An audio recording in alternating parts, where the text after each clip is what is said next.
주님은 나의 최고봉 8월 24일 묵상을 시작하겠습니다. 오늘의 제목은 영적 지침입니다. 오늘의 말씀을 읽겠습니다. 마태복음 7장 9절에서 11절입니다. 너희 중에 누가 아들이 떡을 달라 하는데 돌을 주며 생선을 달라 하는데 뱀을 줄 사람이 있겠느냐? 너희가 악한 자라도 좋은 것으로 자식에게 줄 알거든 하물며 하늘에 계신 너희 아버지께서 구하는 자에게 좋은 것으로 주시지 않겠느냐. 아멘. 어제는 주님은 나의 최고봉 묵상을 통해서 골방 기도에 대해서 묵상했습니다. 우리가 회중과 함께 하는 기도도 중요하지만 장소를 정해놓고 고요한 가운데 은밀한 하나님을 만나는 기도가 중요하다고 말씀을 드렸습니다. 그렇게 기도할 때만이 내 안에 계신 주님과 친밀한 관계를 유지할 수가 있고 또 나의 신앙과 사명이 변질되지 않을 수가 있는 것입니다. 오늘 묵상은 어제 묵상에 이어서 산상수훈의 기도에 대한 예수님의 말씀이 이어집니다. 오늘 읽은 마태복음 7장 9절과 11절 전에는 우리가 너무나 잘 아는 구하라, 찾으라, 두드리라 이 말씀이 나와 있습니다.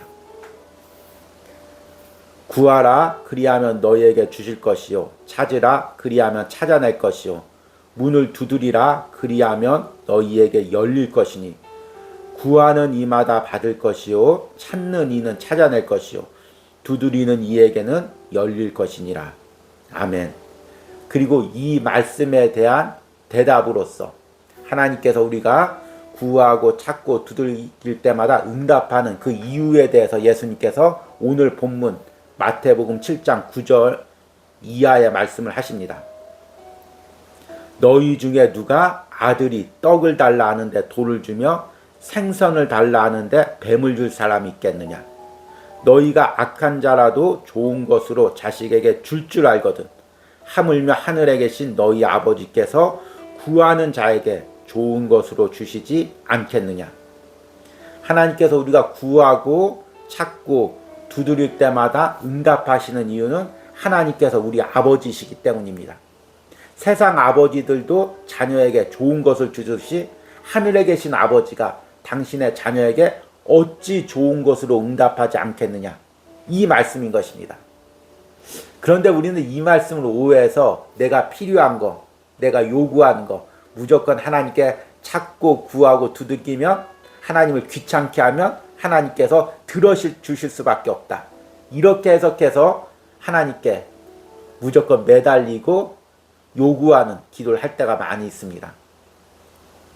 그러나 오늘 말씀을 깊이 묵상할 때 이런 기도의 응답을 받기 위한 전제 조건이 있습니다. 9절 말씀 중에 보니까 너희 중에 누가 아들이 떡을 달라 하는데 돌을 주며 하나님께서 우리의 기도에 응답하시는 이유는 우리가 하나님의 아들이기 때문입니다. 그것도 그냥 아들이 아니라 예수님의 핏값으로 산 하나님의 자녀이고 하나님의 뜻대로 산 하나님께 순종하는 좋은 자녀이기 때문입니다. 만약 우리가 하나님의 자녀로서 어긋난 삶을 살고 또 하나님의 자녀와 반대적인 것을 요구한다면 하나님께서는 응답하실 수가 없습니다. 그러기에 우리가 기도의 응답을 받기 전에 먼저 해야 될 것은 하나님과 아들의 좋은 관계를 회복하는 것입니다. 하나님이 기뻐하는 아들의 그 심령과 삶을 회복하는 것입니다. 그럴 때 우리가 구하고 찾고 두들길 때 하나님께서 우리 기도에 응답하십니다. 오늘 묵상을 통해서 하나님과 우리가 좋은 관계를 회복한다는 것, 이것이 무엇인지를 들어보시기 바랍니다. 오늘의 묵상입니다. 위 말씀에서 주님께서 사용하시는 기도의 예화는 선한 것을 구하는 선한 자녀에 대한 것입니다.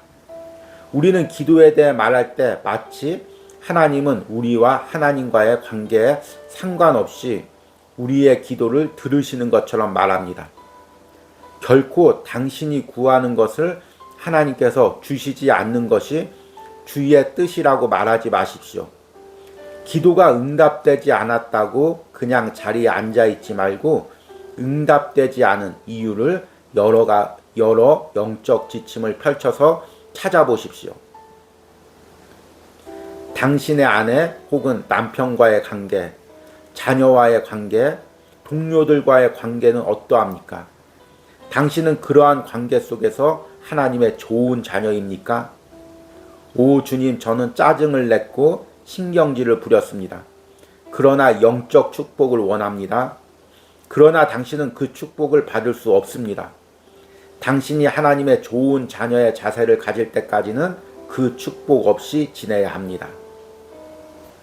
우리는 하나님께 따지면서 자기 마음대로 행하는 것을 헌신으로 오해합니다.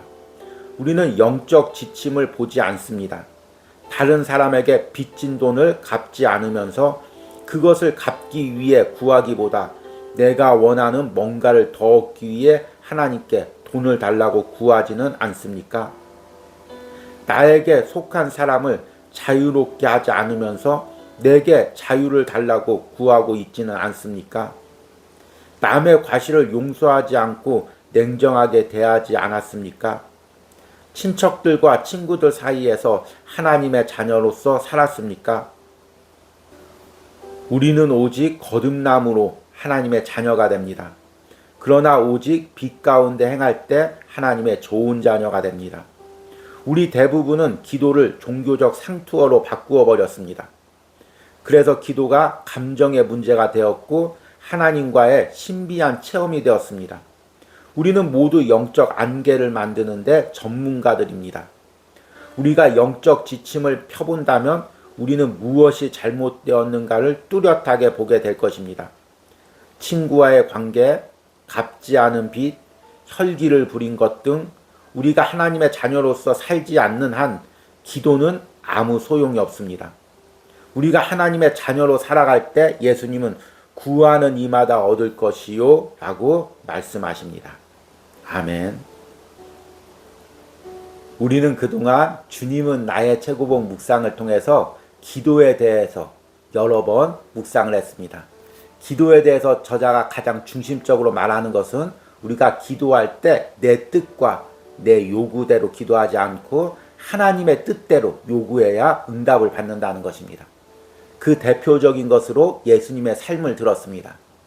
예수님께서는 나사로의 무덤에서 기도할 때도 십자가를 앞두고 겟세마네 동산에서 기도할 때도 자신의 뜻대로 기도하지 않고 하나님 뜻대로 기도했습니다. 온전히 하나님의 마음으로 기도했기에 온전히 하나님께 다 응답받는 삶을 사셨습니다.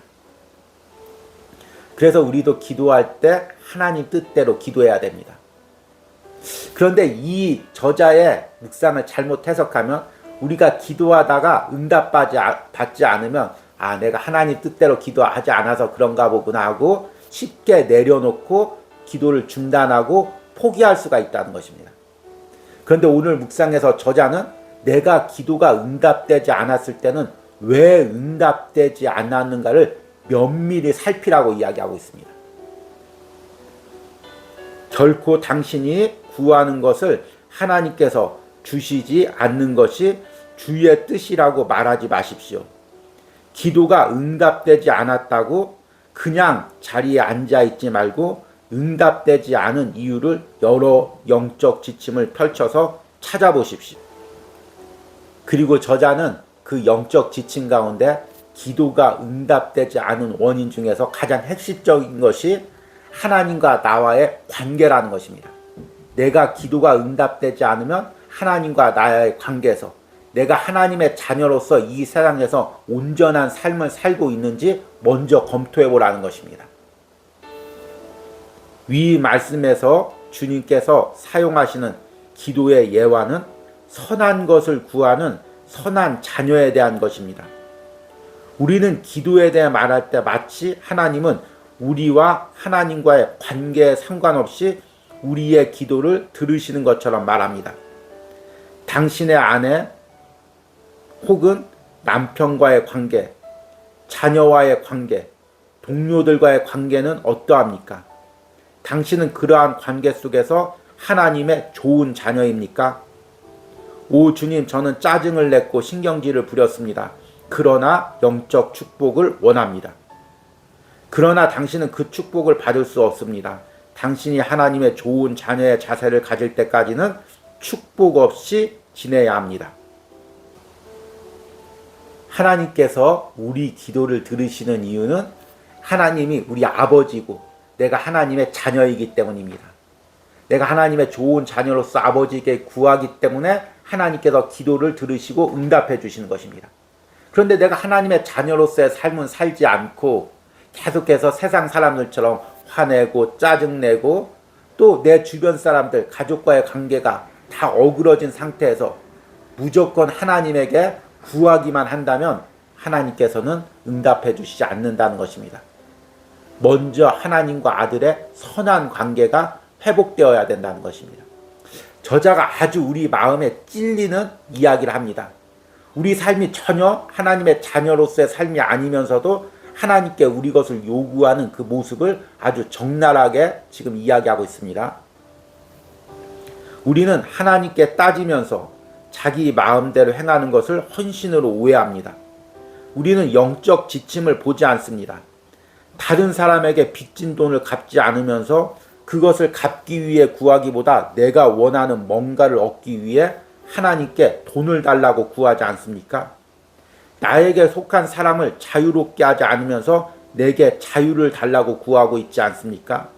남의 과실을 용서하지 않고 냉정하게 대하지 않았습니까? 친척과 친구들 사이에서 하나님의 자녀로서 살았습니까?